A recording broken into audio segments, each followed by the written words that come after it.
I'm Diego Cordovez with Adam Schoenfeld. Welcome to The Scoop, brought to you by Full Tilt Poker. And we have all these pictures of the grand old days of poker, and today we're going to have someone from that era, Yes. Matt Savage, who was the tournament director of the World Series of Poker the last couple of years at Binions, and who really did a great job, even though we like to make fun of him. And but a lot of people might not even realize. He knows the old ways. He knows the old ways, but he actually played a big role kind of in bringing poker into the new era, because it used to be there were no rules. There would just be made up on the fly, right, based on how much you tipped the floor man or how much you tipped the tournament director.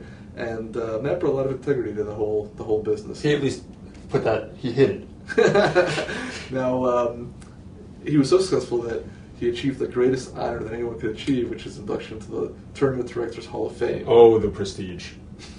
So now that you've been excluded from being a tournament director of the World Series of Poker, now you're playing at the World Series of Poker, and after the first day... Talk about a duck out of water. I mean, I love it. After the first day, you're up to almost 50,000 in chips. So right. I know that you played before you became famous as a worldwide tournament director, and you've played off and on, but... You're using the term play loosely. Yeah. But watching all the tournaments, all these final tables... Did that really, has that helped you? Well, yeah, I mean, starting yesterday, of course, I knew nobody at my table, and to see all these guys raising every pot, like the Phil Ivies and these guys, young, aggressive players, watching their style and learning how they do it kind of helped me yesterday. So you were playing the super aggressive style? Super aggressive, yes. I find that hard to believe. I do too, actually. And what was your experience with that? It wasn't my strategy going in, but worked out pretty well. Again, everybody seemed like they were intimidated. I won a lot of pots with nothing, so... Did you have... Any players you knew? Nobody. This is the first time you play the main event, or not? It's the first time I played the main event, yeah. I played a few other World Series events, but no success. For people that don't know, back when the tournament was at Binions, and Matt was a co-tournament director with Jimmy Miller, if you were a tournament director, you could still play in the events, and your fellow co-tournament directors would make the rulings, and you got short on chips, you just go to the box. No, I'm not saying that, but it was kind of the old style. I'm saying There's a little bit of a looser style. You're probably not going to see, Jim, Jack Effel or Jeffrey Pollack at the table with you. Probably. But in the old days, you'd be playing right with the tournament director. You're always hoping that you didn't get into a... I never played. I thought I didn't really you didn't go through that. You're teasing Matt, but in the real old days, in the 70s, anything went down there. Right, of course. But even at Binions, you'd be playing, and a member of the Binions family might be standing right behind you, even though they're backing other guys at the table or whatever. True. Now, we joke around, but I mean, you did a fantastic job when you were running the World Series of Poker. I mean, you really, I think, took it to a new level of professionalism, and now Harris has picked up on that. As a player now, I feel Harris has improved a lot year to year, and this year has been very well organized. As a player, what are your impressions? Well, this year is the first year that my phone wasn't ringing every day saying, you got to come back and take care of this, right, which is a good thing. And Jack Effel very respectfully calls me from time to time, asks questions, and I appreciate that. I mean, a lot of the other guys wouldn't do that. So I appreciate that he gives me the time and, the respect of giving him some answers that he needs. I was amazed at how well this tournament was run, the main event I'm talking about, and the whole thing too, but the main event, at the end of the day, it was such a pleasant surprise. Even last year, it was like a 50-minute wait to get the chips bagged when you're shot mentally. Right. This year, it was over before I knew it. Of course, I didn't fill out my bag properly, as I found out later. Right. Even with my assistants. Yeah, I was at another table. I came over. I was helping. I said that you got to put the slip inside the bag, keep a copy. But even with all that, we forgot to write outside. I'm like a Jerry Lewis or Woody Allen, like fumbling the chips, and I got other people's chips, and they've got. Me as a tournament director, I watch how they're going to do it, what's the procedure, and basically they just have you write down your number on the bag, which probably at the end of the day isn't the best for the chip counts, but you're opening your own bag when you come back the next day, so it's fine. And then the seating assignment, how they give out this new seats. The fact they give it out right away is a big deal and helps a lot in terms of. I hope you're at 21 red on. No, I'm in blue. Okay. There's a few rules, interpretations that have been implemented here that I love, which I think are the greatest changes ever. Matt, I want to get your input, and then I'll tell you when you're wrong. By the fact, I was texting on my phone all day yesterday, and nobody said a word. Yeah, they've relaxed. That's allowed, which is great. Yeah. No, it's not allowed, but they've it is allowed. themselves. No, it is not allowed. They've said you're not allowed to make a voice call. No, They said no texting or receiving texts. I'll quote Rule 87 right now. I've just read extensive research on this. The written rule now says that texting is fine, but you cannot take any kind of voice call. So you can get a text from someone saying, this guy's bluffing, you should call him, or I played... Who's going to be observing and texting? They can just wave their arms. Well, I don't know. What's interesting is that over the loudspeaker, they've announced a number of times that no making or receiving calls, no making or receiving texts. So they said, keep your phone off, and if you have to do anything, including sending a text, step away 1 table length from the table, they said. So Matt, you were cheating? Apparently so. But what's weird is we had David Singer on, and we talked about how he was embroiled in this big brouhaha last year involving. He was totally wrong. Which we told him. And I thought we went a little too far because I open hand slapped him. But the one thing the one thing that he was right about was the fact that they actually, in general, had been very severe about making sure people didn't even have their cell phones open. Right. Whereas this year, they really do seem to have relaxed. Like, people step away and people are courteous, but if it rings or people are looking at it, the dealers just kind of look over like, why don't you step away? Whereas last year they were like just snatching your hand or calling a penalty. I was watching live updates, while I was sitting there playing. It was pretty fun, actually. Yeah. I mean, it made it easier for me to get through the day. Really. I don't mind that they discourage call. I don't mind if they do not let you take a voice call. But to kill a guy's hand in a crucial spot because he glanced at his phone, that would be a tragedy. Yeah, it's ridiculous. It's not. It's a rule that doesn't belong in poker. And I'm sorry that some people still do it that way. Now, another one that I really applaud is they've relaxed the cursing rule, where they don't have the blanket enforcement. If you say the F word, you're penalized, which as adults is ridiculous. But if you curse someone directly, that's abusive. You can also get a penalty for abusing someone without cursing. Right. I've always had that rule in my tournaments. As long as it's not directed towards anybody or insulting somebody at the table, then it's not a problem. But like yesterday, some guy jumps up and yells the F word and screams it across the room. Now, there I might give somebody a penalty right away. I don't think that's proper, and that's the inappropriate celebration or anti-celebration. Hivad Khan, Umberto Brennis rule from last year. I just muttered bulldozer to myself. The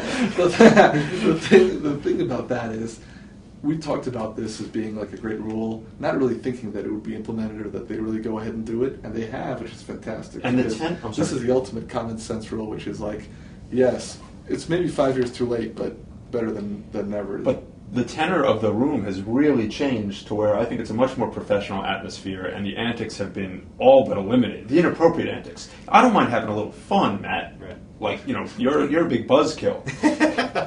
No, I mean, I don't mind some celebration because it is exciting. I'm playing for $9 million in this tournament, so it's but you can get excited, especially as you get deeper. They have to take the rule a little bit farther, because right now, if you really celebrate, you go crazy, you get a penalty. But it should be automatic, even if it's quiet, automatic penalty if you say ship it, or if you use the word donk. Ship it, that's the one I hand. Or one time. One time. But especially, you win a pot, ship it. Even if it's calm and not too many people hear it, automatic 20-minute penalty, in my opinion. Now, Matt, I had mentioned to you a few weeks ago, and I think this is very important. In my watching of poker on TV recently, one thing I noticed, which must be stamped out, is people leaving the table when they are still involved in a hand. Of course, we made it a rule. It's a TDA rule. Is that a TDA rule now? Okay. Even if I'm all in, I should not be allowed to leave the table. I can put my head down, but my opponent has a right to observe me, even if there's no further action to me. And your opponent has a right to prevent you from going and consulting with someone on the rail. Correct. I mean, there have been controversies where I don't know if people were really consulting or not, but the fact that it's possible that they were, that the perception is that maybe they were, is terrible for the game, where people would get up and they're waiting for someone to act, and they're in the hand, and it's not their turn, and they're on the rail, and I mean, it's a bad... They even have those on TV here at the World Series, one episode, I forgot what it was, but a guy was in the middle of a hand and got up and started talking to somebody that was watching. And it's no good. That's wrong. And also the guy who was doing laps away from the table...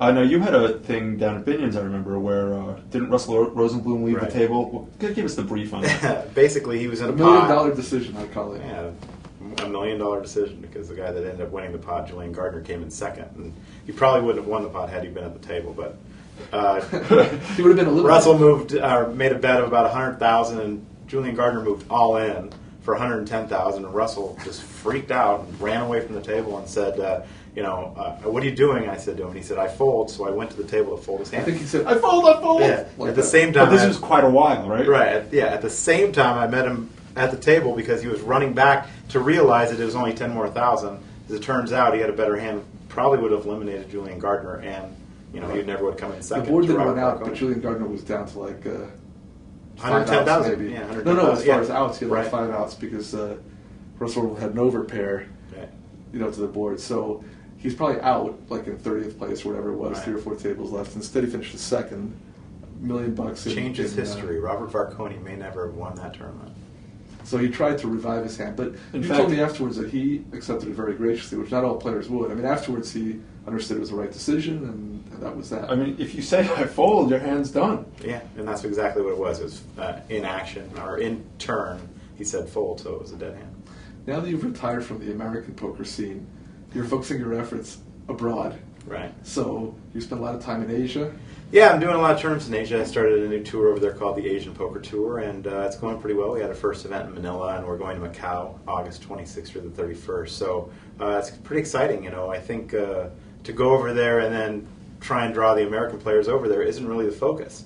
It's trying to broaden the game over there and bring all those players in. The folks should be bringing those players here. Exactly, because the and I players here are think that- getting too tough for us. Exactly. I think if we do that, then a lot of these guys will be moving over to Asia to play in these Yeah. cash games because they're pretty big over there. Right. Well- I mean, the players here are so good now. I mean, my first experience was very demoralizing that, not everyone, but a lot of young guys are really top players now, and the games are getting tougher and tougher online, Right. live. The action's dried up substantially. Can't So we prove need that to me after playing in the main event yesterday. Well, the main event is unique because the main event, you get some guys who you wonder what they're doing there. I Right. mean, it's still $10,000, and I had 2 guys who went out in the first level who were just giving their chips away. I mean, I said to Adam, How many votes did you get?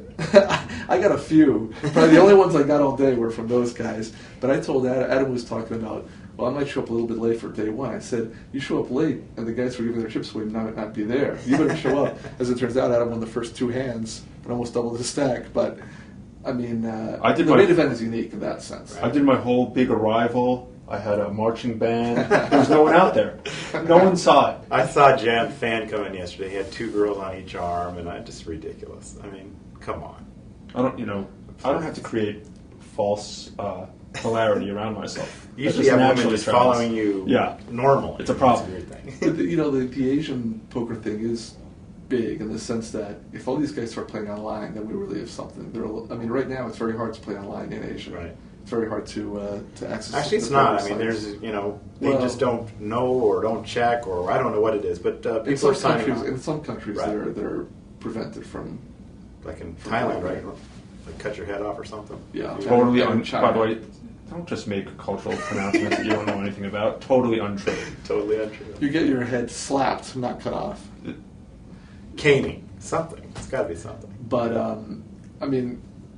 traditionally Asians love gambling. Macau has been a gambling capital for a long time, not a poker capital, but people. Well, it's got becoming that now. I casinos, mean, they just so- opened a couple more poker rooms over there that are full, and they're playing as big as like 50 and 100, no limit Well, that's because in U.S. dollars. But U.S. dollars aren't Right. obviously worth $5,000 buy in the main event in your tournament in Macau, that's a free roll for everyone in Asia because Pretty the dollar much. is worthless. Right. The dollar is just script now. It's like Confederate money is more valuable than the U.S. dollar. Exactly. Now, besides your tournament directing illustrious career, which we've covered Hall of Fame. extensively, Hall of in your Fame Hall of career. Fame career, your other legacy is the fact that you were one of the founders of the Tournament Directors Association. Does that still exist? I don't know if it exists. Let me answer this one for you, Matt.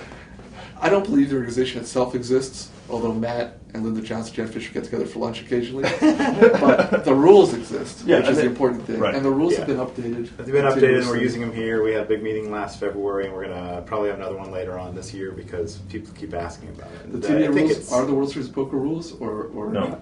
No, they incorporate the TDA rules inside the World Series of Poker rules. So it's the TDA rules plus extra special Exactly. The rules. way the TDA works is Matt goes to Linda, asks permission, she says yes, and then he implements a rule. Right. And one thing I do want to talk to you guys about is, did you guys have anybody stalling at your table? Because that's the worst I'll tell thing you. that's happened to poker. I read that was happening yesterday, That we and my need. table did not have that. Well, just with one exception, On the final hand, I was under the gun, and when the cards got to me, there were 37 seconds left, and I announced that this would be the final hand of the evening. I don't really consider that stalling. I needed 30 seconds just to decide whether I was going to stall or not. And I decided not to. I'll say this about the stalling. The stalling, of course, is idiotic. It's totally artificial whether you make it to the second day or the first day. I mean, there's no difference between knocked out 2 minutes before the end of the first day. I mean, I'd rather be knocked out at the end of the first day than the beginning of the second Not me, day. baby. I want to make the second day. Yeah, that's why. That's why we're not going to see Matt Savage high up in the tournament. So the whole concept of stalling is idiotic. It's asinine. But I will say this for Harris. Again, they did an outstanding job, at least according to the reports, because one table apparently had a bunch of these stallers, and they were getting no hands out. And the Harris official came over. This is one instance where their heavy-handed bully approach is good, because they came over to the table and they said everyone's going to have 30 seconds to act on their hand, and that's it. I love that. And the guy stood over the table like for the last 20 minutes of the night and just made sure that people were playing the way they were supposed And of course, to play. still 30 seconds is too long for every. But it was only a couple of guys. The rest of the guys were playing normally, so that. But I had guys playing slow during the tournament. I mean, they would think about their hand, I had a guy that I bet 3,000 at one guy. The pot was like maybe 12,000, something in it like that. And he thought for 4 minutes. Right. Waiting and waiting and waiting, and he finally calls. He has top pair. Right. So 2 hands later, I raise the pot, and the guy. Matt just said he lost the hand. No, I like how Matt says he had top pair. Like, what's there to think about? You got top pair. You just call for your whole stack. Of course.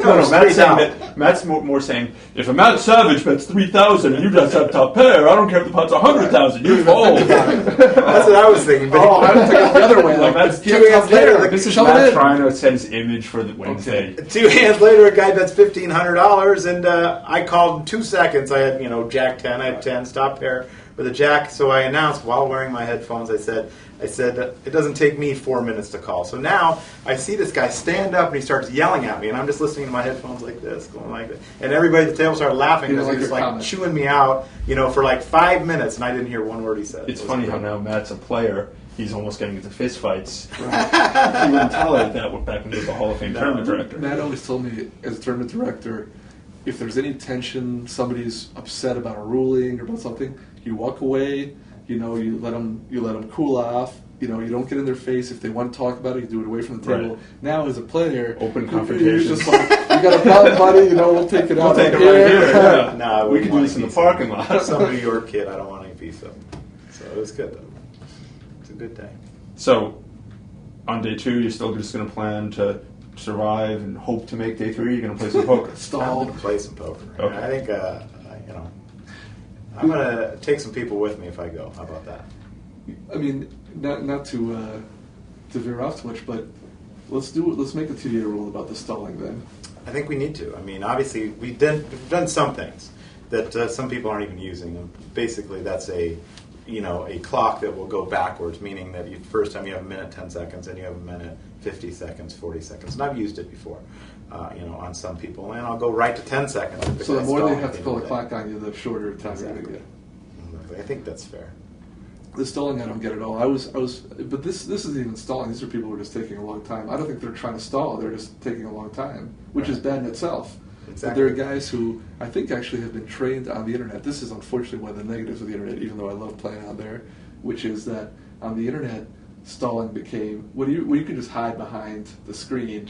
Yeah. You can stall, and people can write all they want in the chat box. It's not going to intimidate you. Right. And now maybe it's carrying over to the live tournaments. Well, people don't realize it kills the structure, and this is a good structured tournament, obviously, with 2-hour levels and 20,000 chips and all that, but it kills the structure. But structures are another one of my pet peeves. All these tournament directors now are saying, I'm going to give you 30,000 in chips or 50,000 in chips, and it makes no difference at all. People don't understand that. I mean, all you got to do is structure a tournament well. And you could have the 20 million. Matt, in my tournament, we give 10 million in chips. Right. And we start the blinds at 1 million, 2 million. Correct. Exactly. It's just ridiculous what they do. That really bothers me. All right. For people that don't know, of course, you're doing very well traveling around, hosting poker tournaments, both the ones we see on TV and other corporate events. We just did a charity event last weekend for Phil Ivey. It was good. Nice charity events that I'm involved in have been very, very good. But your main career focus now is hustling on the golf course. So we're going to let you go and take care of that. Because otherwise we're cutting I'm not into your able to daily hustle Adam. wage. For some reason, he I'm has better. the best- It's that simple. He has the best. I'm better at gambling and better at golf. I've heard from many people. So we're going to let you get to the golf course so you can make your millions.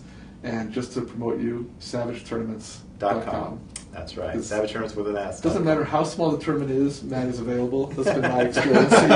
You're hosting a kitchen table, 5 cent, 10 cent game with a $5 entry fee. Matt is available as Right. long as there's a TV camera.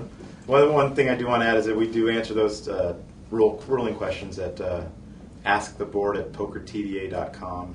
Anytime you have a question about your home game, about your casino, anything, you can send it. I get up in the middle of the night to send questions. You wouldn't believe it, but we get at least 10. One question a year. Okay. You're claiming 10 a day? 10 a day. I'd love to have Price Waterhouse do an audit of that All right. claim. Okay. It's always a pleasure, and in all seriousness, most people who are watching were not born when you were in your heyday, but you really did do a great job. Players were so appreciative. I mean, before you came along, the tournaments used to start like 2 hours late, if Yeah. then, and you brought a great level of professionalism to them, which I think has carried on. So Thanks, Matt. even though we make fun of you, we respect all that. Thank you very much. Thanks, Matt Savage. All right. Thanks for joining us on The Scoop, brought to you by Full Tilt Poker, and write to us at thescoop@cardplayer.com.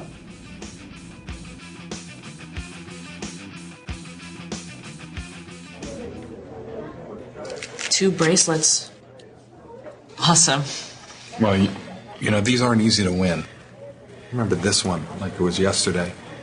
My opponent had me down to my left. Sorry. Anyway, it's down to my last few chips. So I had to call. We play at FullTailPoker.com.